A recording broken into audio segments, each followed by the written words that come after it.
Este es el kit astrológico para sobrevivir al apocalipsis número 35.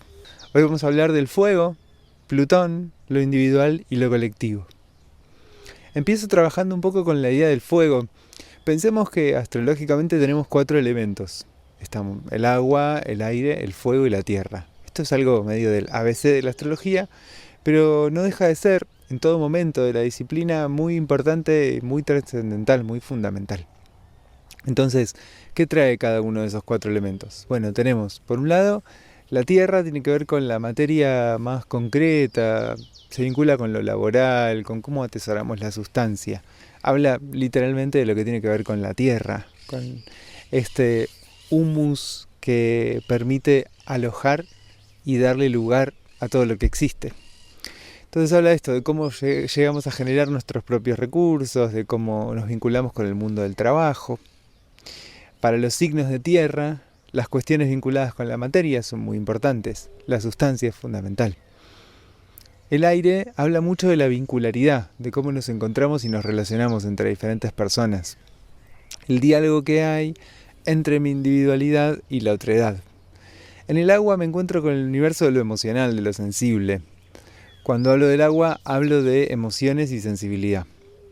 Entonces, en cierto modo, cada uno de estos 3 elementos trae una parte muy importante de nuestra vida. El fuego trae una cuarta parte en la que lo fundamental tiene que ver con la individualidad, con la voluntad que aparece, con la decisión insondable de existir de cada individualidad. De algún modo también el fuego tiene mucho que ver con la energía vital. Pensemos que uno de los planetas vinculados con la energía del fuego es el Sol, que sería el planeta más importante dentro de una carta natal. Es el que habla de la forma en la que yo voy a hacer un batido con todos los planetas que tengo y producir algo desde ahí, ¿no? El Sol expresa nuestra esencia. Nuestra esencia está astrológicamente vinculada con lo que somos más profundamente y expresada a través de la serie de planetas que vemos en una carta natal. Entonces, la carta natal sería una especie de gráfico simplificado de una parte de nuestra esencia. Cuando decimos que el Sol expresa lo que somos, de alguna forma lo que va a expresar es el conjunto de esa carta. Entonces, el fuego es sumamente importante dentro de la astrología y dentro de nuestra vida. Llegar a poder ser quien soy es un enorme desafío, muy complejo y cargado de obstáculos. Podría decir que, a grandes rasgos, tenemos todos 2 grandes grupos de obstáculos. Por un lado está la falta y por el otro lado está el exceso de yo. La tensión entre la singularidad y la individualidad, la esencia y la individualidad, la esencia y la subjetividad, es algo de lo que de alguna forma estaremos trabajando hoy mirando el elemento fuego. ¿Por qué miramos el elemento fuego? Bueno, hay un trígono entre el Sol en Sagitario, el nodo norte en Aries y Marte en el signo de Leo, que nos anima a hacer este trabajo, esta elaboración. Y además el contexto, un poquito más ampliado, es que Plutón está en el signo de Acuario. Acaba de entrar la semana pasada y se va a quedar ahí por un montón de años, transformando profundamente nuestra relación con la propia singularidad, y está en un signo de aire. Entonces, ¿qué transforma? Lo vincular. Entonces Plutón en Acuario va a estar trabajando en una reelaboración de nuestra identidad en tensión con el modo en el que integramos esa individualidad a lo social. Pero vuelvo. La tensión entre esa individualidad y esa esencia va a tener 2 grandes grupos de problemas. Por un lado va a estar la falta y por el otro lado el exceso de yo. Con el exceso de yo más o menos es transparente socialmente. No pienso demasiado en mí, me preocupo demasiado por mí misma, no le doy cabida a los demás, no le doy cabida a lo demás, a lo excesivo. Pero también con la falta de yo hay algo que es equivalente a esto. Cuando no puedo terminar de darme un espacio en mi propia vida, de alguna forma en esto que me desaloja, desalojo también lo que me excede. Paradójicamente, cuando yo no tengo un lugar, el otro es demasiado importante, pero es un otro que se vuelve cada vez más artificial, cada vez más falso. El otro va desapareciendo también. En la medida en la que yo no aparezco, no hay alguien con quien pueda entrar en relación, sino que algo de lo que habita en mi mundo interior empieza a tomarlo todo, a cubrirlo todo, como una nebulosidad que avanza comiéndose el mundo. El mundo es el que de alguna forma se retira, se retrae. Entonces, la posibilidad de aparecer es la posibilidad de encontrarme con algo que no sea yo. Una gran forma de desaparición o de nebulosidad tiene que ver con algo que llamaremos narcisismo. No me refiero acá a yo, mírenme, sino a algo de lo que pasa cuando yo no puedo acreditar que nada pase por fuera de mi arbitrio, de mi voluntad y de mi realidad. Siempre pongo el mismo ejemplo, pero estos pobladores originarios de Oceanía que cuando un antropólogo les pregunta cómo sale el sol, ellos responden: nosotros lo hacemos salir cada mañana cuando vamos a pescar. Hay algo del narcisismo que no admite que el mundo funcione más allá de mí. Si un árbol cae en el bosque y no hay nadie ahí para escucharlo, ¿hace ruido? El narcisista responderá inmediatamente: ese capítulo de Los Simpsons yo lo vi. Pero sin dudas es una pregunta muy profunda y filosófica que nos confronta con algo de esto que estoy trayéndonos hoy a pensar. ¿Hasta dónde hay algo más allá de mí? Más allá de mi voluntad, más allá de mi saber, más allá de mi conocimiento, más allá de mi responsabilidad. Un gran trabajo que tenemos todos es poder encontrarnos con eso que está más allá y darle un buen lugar en nuestra vida. Desde acá, la pregunta de esa interacción entre lo individual y lo social. ¿Cómo respondemos individualmente a esto que pasa socialmente? Pero a su vez, ¿cómo esto social nos funda, nos construye, nos constituye? Estamos hechos de una sustancia colectiva, de una sustancia excesiva. Nos excede lo humano y nos excede lo inmaterial y nos excede lo vital, el universo, un durazno nos excede. Y gracias a que tomamos ese durazno y lo comemos, algo nuestro se compone. Nuestra vida puede seguir siendo una vida. Literalmente digo, sobrevivimos gracias a este exceso que incorporamos cotidianamente. Entonces, ¿qué relación tejemos con ese exceso? Bueno, gran pregunta, gran desafío. Cuando hay tránsitos transpersonales, hay algo de esto que tiembla y que se busca reacomodar. Podría decir algo así como que nuestra vida y nuestra vitalidad será mayor cuanto más podamos dialogar con aquello que nos excede sin reaccionar. Y esto es complejo porque lo que nos excede nos vulnerabiliza. Trabajar con el fuego es trabajar entonces con esta individualidad pequeña en relación a un universo que la excede, que se integra con él.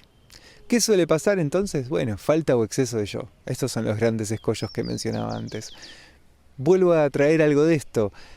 Cuando hay un exceso de yo, mi identidad, mi individualidad, toma un lugar demasiado grande y no admite un contacto con el mundo.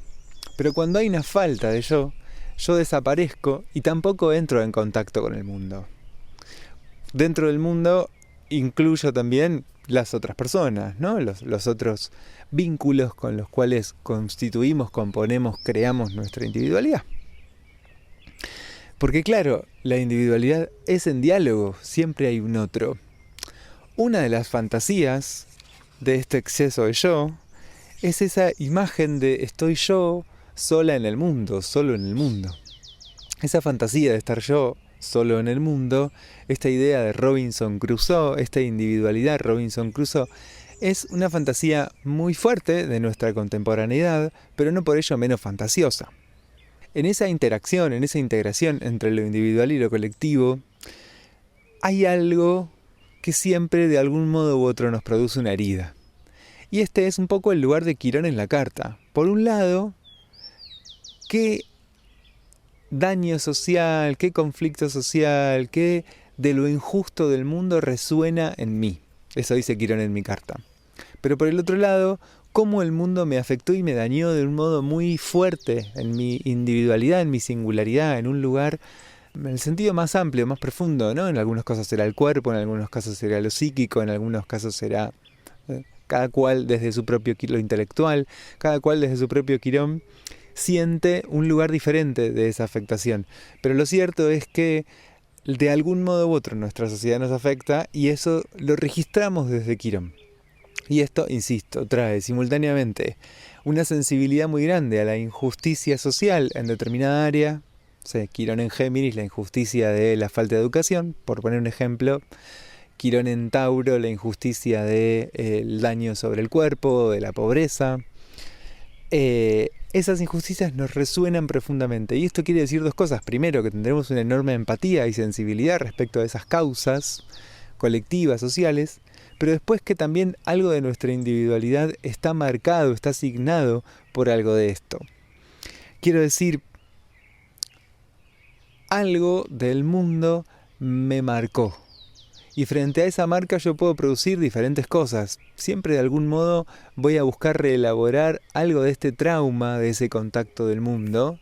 El mundo me pasó por un lugar en donde horadó con su contacto algo de mi individualidad. Y en esto hay un daño. Quirón. Quiero decir, esto es lo que pasa en esa relación individualidad-sociedad. En esa relación individuo-colectivo. Por eso, de algún modo, nos recubrimos con una capa de narcisismo, con una capa de fantasía, con 3 capas de fantasía más. Porque el contacto con el mundo es siempre de alguna forma conmovedor y transformador. Es un contacto con algo que está más allá. Y ese más allá nos resulta muy desafiante, es muy complejo. Quirón nos traería entonces ese exceso frente al que soy vulnerable. ¿Y cómo respondo, cómo reacciono a esa vulnerabilidad? ¿Cómo es la fragilidad con la que me vinculo con eso que me vulnerabiliza? Pensándolo un poco desde Quirón, hay 2 posibilidades de pensar la individualidad.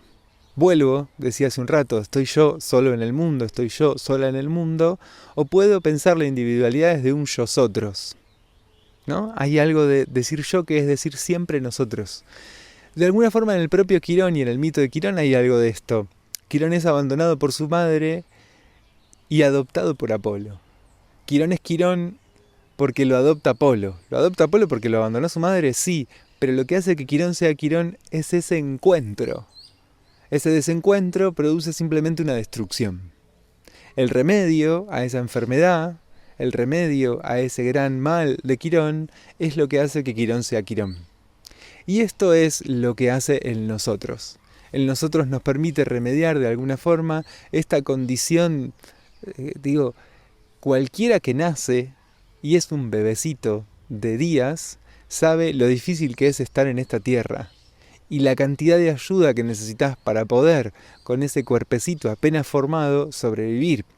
Somos como una especie de marsupialitos en la bolsa, solo que fuera de la bolsa.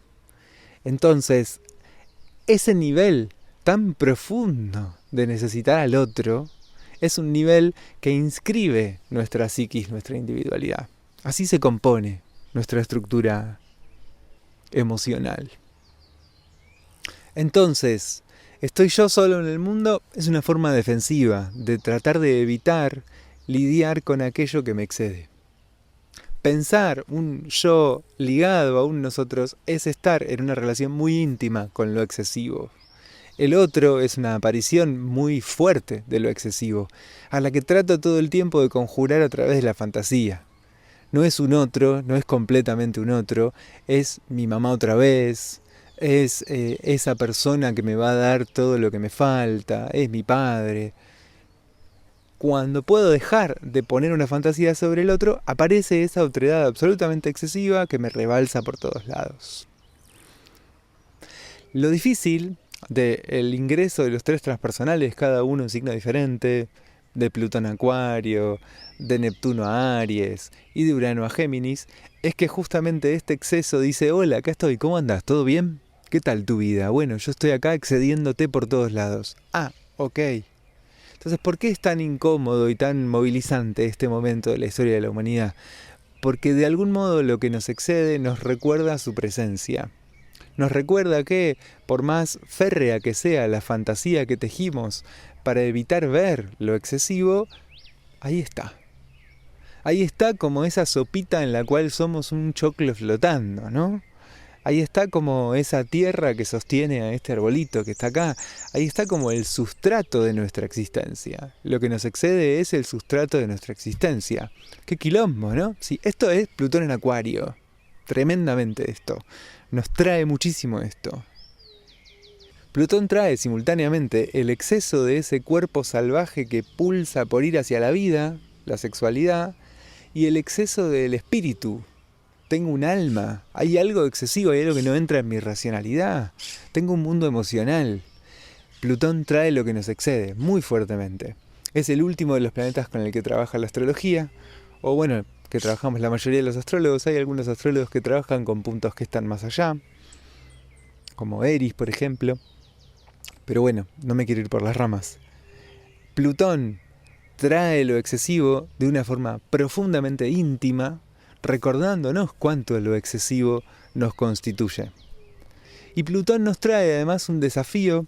Hay un astrólogo que se llama Jeff Green que plantea algo que me resulta interesante, que es que hay un viaje de Plutón a su punto opuesto. Tenemos en un punto del zodíaco a Plutón, supongamos, yo lo tengo en un grado de Escorpio. El punto opuesto a un grado de Escorpio es el grado 1 de Tauro. Entonces, el viaje de mi Plutón sería, el viaje evolutivo, el desarrollo, el despliegue de mi Plutón sería desde Plutón hacia su punto opuesto. Entonces mi conquista, mi desafío está en el grado 1 de Tauro. Esto sería en el grado en el que está y en la casa en la que está, ¿no? Yo tengo a Plutón en casa 5, mi desafío sería Plutón en casa 11. Sería la casa 11, temas de la casa 11.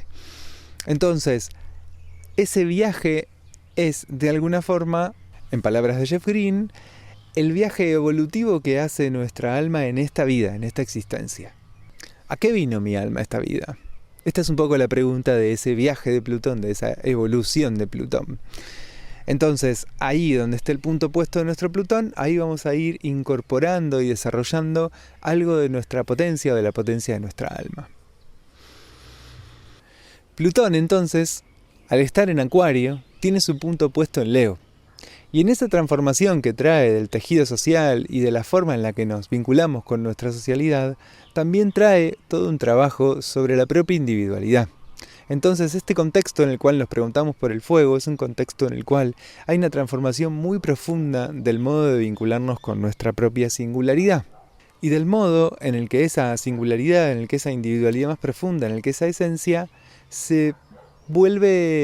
toma una forma concreta.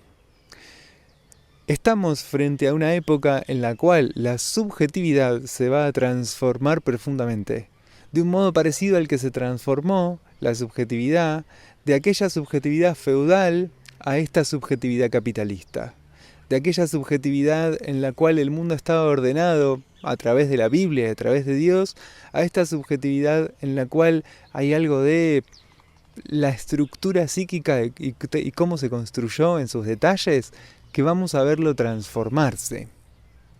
¿Lo veremos? Bueno, no sé hasta dónde, pero será parte de cómo se irá abriendo el mundo en los próximos años. De fondo, la transformación más profunda que trae Plutón en Acuario es una transformación profunda de la subjetividad. ¿Qué quiero decir con esto? Quiero decir la transformación del modo en el que nuestra esencia produce una individualidad. Siempre esa traducción, esencia e individualidad, es una traducción parcial en donde hay mucho que se pierde. Toda esencia se expresa de un modo parcial. Siempre la esencia es excesiva a la manifestación. Quiero decir, siempre la esencia es más grande que la manifestación de esta esencia. El modo en el cual nuestra esencia humana, nuestra alma, nuestro espíritu, se expresa en nuestra vida es una forma parcial y puntual de esa esencia. Esta forma de producir individualidad de nuestra época está transformándose muy profundamente. Y esto es, de fondo, lo que nos trae el ingreso de Plutón en el signo de Acuario. Esa transformación profunda del modo de producir individualidad, del modo de producir subjetividad a partir de nuestra esencia. Cómo nuestra alma encarna en una identidad social, histórica, política. ¿Cómo se da ese proceso? ¿Y cómo se construye ese mundo emocional, ese mundo interior? Acá les recomiendo, vamos a volver a hablar de esto porque me parece muy interesante para pensar tanto el pasaje de Plutón como el de Neptuno, cambiando de signo, en ese sentido, ¿no? Cómo cambia la construcción de individualidad, la construcción de subjetividad y la construcción de la trama del inconsciente. ¿De qué modo van a las nuevas tecnologías transformar la forma en la que se compone nuestro psiquismo? ¿Qué relación habrá? ¿Qué relación habrá entre la inteligencia artificial y lo psíquico?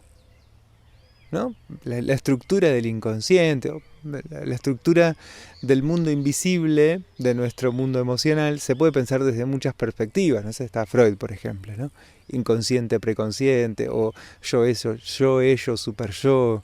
No, hay diferentes estructuras, o más por el lado de Jung, los arquetipos, o por un lado más lacaniano, ¿no? Primer Lacan, una estructura, después el nuevo Romeo, en fin, cada cual tendrá más o menos en su fuero interno, en su sentido común individual, un modo de pensar ese universo de lo inconsciente y de lo psíquico, como una pelota misteriosa, en fin, o con conceptos más esotéricos, ¿no? Hay muchísimas posibilidades. Pero en cualquier caso, lo que trae el ingreso de Plutón en Acuario es una transformación muy profunda de ese universo psíquico. Del mismo modo, Neptuno en Aries traerá una transformación equivalente. Y este contexto en el cual estamos pensando el fuego es un contexto en donde también se aproxima ese ingreso de Neptuno en Aries y de Saturno en Aries. Aries es un signo de fuego. Aries habla de la individualidad más cruda, más pura, más aparecer, disrumpir en el espacio. Momento, voy a aprovechar este instante de intimidad que se armó para decirte gracias por tus comentarios, por poner me gusta, por suscribirte. Está creciendo mucho el canal, tanto en YouTube como en Spotify. Gracias, gracias por compartir el contenido. Está buenísimo, este año se armó algo re lindo en esta comunidad. Así que contento de que siga creciendo. Entonces, ¿cómo se construye una relación saludable entre lo individual y lo colectivo? Lo primero que voy a decir acá es no sé. Acá hay algo muy singular, que no hay receta posible, que es un proceso muy artesanal. Y cada cual tendrá que ver por dónde puede ir encontrando ese lugar en donde articula una relación saludable con su colectivo, con su sociedad, con lo que le excede. Sí puedo mencionar astrológicamente dos cosas que me parecen muy importantes a la hora de pensar esa articulación. Y que tienen que ver con el elemento agua y con el elemento fuego. En el elemento agua lo que nos vamos a encontrar es, para yo poder construir una relación saludable con lo social, con lo colectivo, con lo que me excede en ese plano, voy a necesitar sentir la suficiente seguridad emocional. Y esto va a implicar dos cosas. Por un lado, poder desarmar o aflojar, ablandar ciertos mecanismos emocionales con los que reacciono retirándome del mundo. Y por el otro lado, poder construir recursos emocionales que me permitan dialogar con ese mundo que me excede, que está más allá de mí, de una forma en la que no sea terriblemente apabullante, conmovedor y destructivo. Y, por el otro lado, en cuanto al fuego, hay algo de poder ir reconociendo y dando espacio. Fundamentalmente el trabajo con el fuego es reconocer y dar espacio. Esto es lo que soy, le doy espacio a que aparezca, a que busque la forma, a que encuentre el modo. Vuelvo a que el fuego es la representación de nuestra vitalidad. Entonces, en la medida en la que está nuestra vitalidad en el fuego, todo lo que tengo que hacer con la vida es darle lugar. La vida sabe, mejor que yo, cómo hacer para encontrarse con la vida, para producir vida. Y obviamente, acá el trabajo es ir pudiendo armar un canalcito, ¿no? Ir pudiendo generar una serie de estructuras emocionales que me permitan darle espacio a la vida. Porque la vida es desbordante, la vida es excesiva. Cuando hablo de excesiva, digo, hay pulsos muy profundos que nos atraviesan y que nos hacen hacer cosas. La vida tiene una potencia que es absolutamente inmanejable. Y nuestra subjetividad se construye muchas veces en reacción a esa potencia inmanejable de la vida. Yo me construyo intentando evitar que la vida me desborde. Cuando construyo mi individualidad así, hay algo inevitablemente padeciente. No voy a dejar de padecer una y otra vez ese choque. La fuerza de la vida irá horadando, como hace el río, ¿no?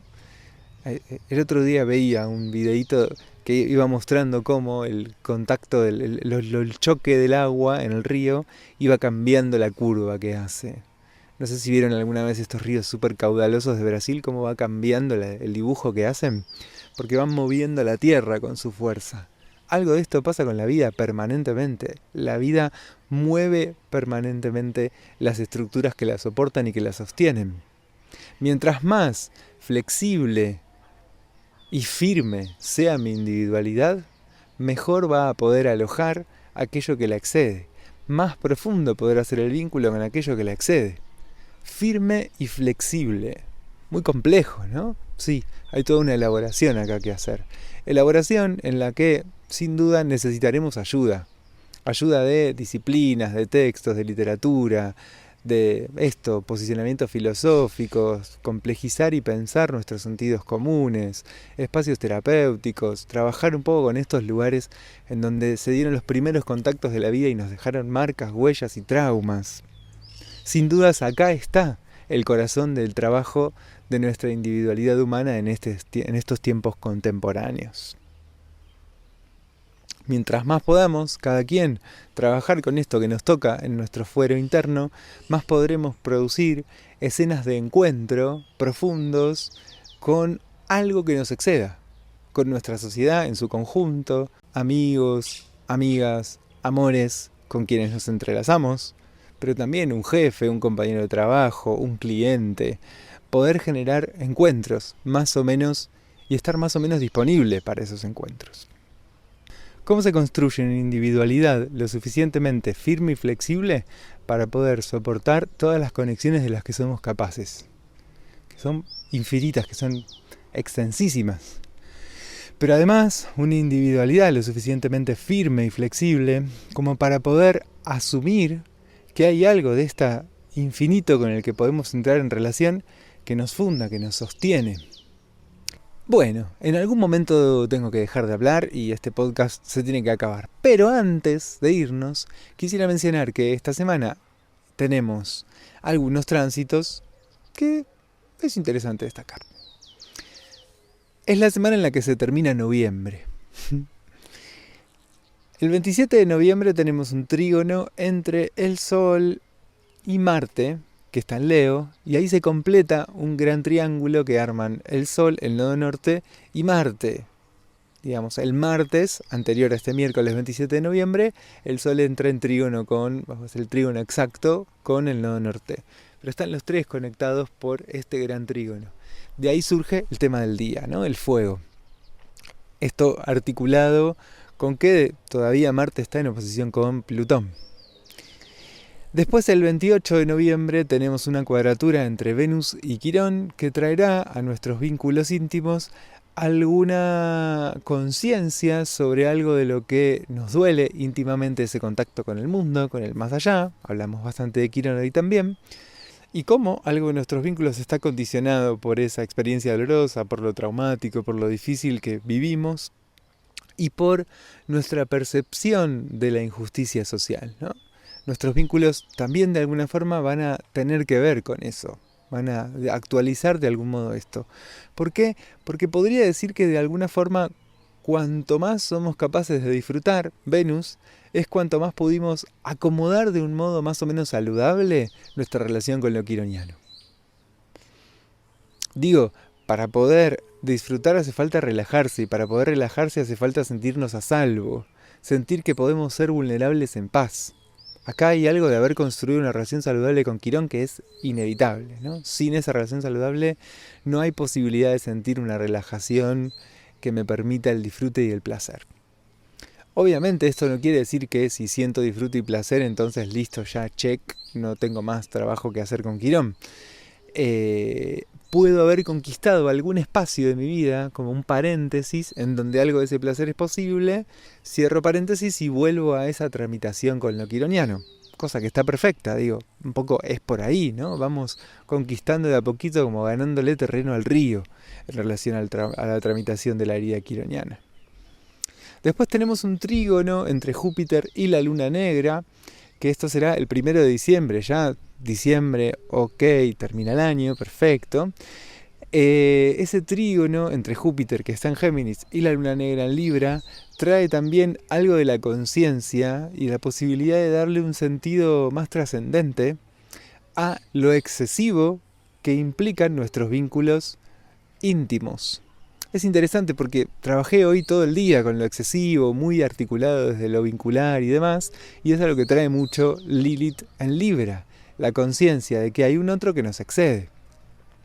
Bien, y por último, el 2 de diciembre tenemos un trígono entre Venus, que está en Capricornio, Urano, que está en Tauro.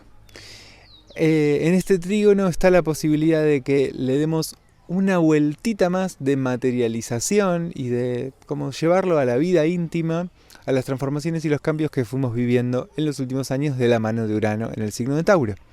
Y después también hay un trígono entre Mercurio, que está en Sagitario, y Quirón en Aries. Muchas veces ese trígono lo que va a habilitar es la posibilidad de nombrar, de ponerle un nombre, de decir algo que estaba callado, silenciado y oculto en lo profundo de nuestro mundo emocional. Que por callado y oculto no quiere decir que no haya estado, que no haya existido, sino que simplemente estaba en silencio. Gracias por su sintonía, yo soy Sebastián Bru, este fue el 35º Quito astrológico para sobrevivir al apocalipsis. Es un placer estar acá cada semana charlando con ustedes, gracias por los comentarios que dejan, por me gustear, por suscribirse, eso va ayudando a que crezca este canal de difusión y de divulgación de astrología y que seamos capaces de llegar cada vez a más personas. Así que bueno, les agradezco también, hay gente que comparte, que lo remilita el podcast, así que se los agradezco un montón. Nos vemos la semana que viene, en algún momento pronto voy a hacer algunos anuncios de cómo serán las vacaciones, qué voy a estar haciendo, qué no. Estoy pensando en hacer algunos especiales, ¿no? Hacer por lo menos 3 especiales, Plutón en Acuario, Urano en Géminis y Neptuno en Aries, como para que estén ahí, quizás un poquito más largos. Como que sirvan como materiales de consulta. Me gusta siempre hacer una investigación, qué pasó en el tránsito anterior, qué viene pasando, en qué contexto astrológico entra, nada, ñoñadas. Ya tendré el tiempo para hacerlo y seguramente produzca un material audiovisual con eso, así que ya les estará llegando. Pueden entrar en nuestra página sebabru.com y enterarse, hay un montón de talleres, formaciones. El año que viene estamos empezando una formación en astrología que dura en total 4 años, pero que también sirve como formación más puntual, ¿no? El primer año es la introducción al lenguaje astrológico. Bueno, en fin, sebabru.com, ahí está toda la información, están todas nuestras redes, sebabru.astrología en Instagram, en Facebook. Gracias por su sintonía, les mando un gran abrazo y nos seguimos encontrando.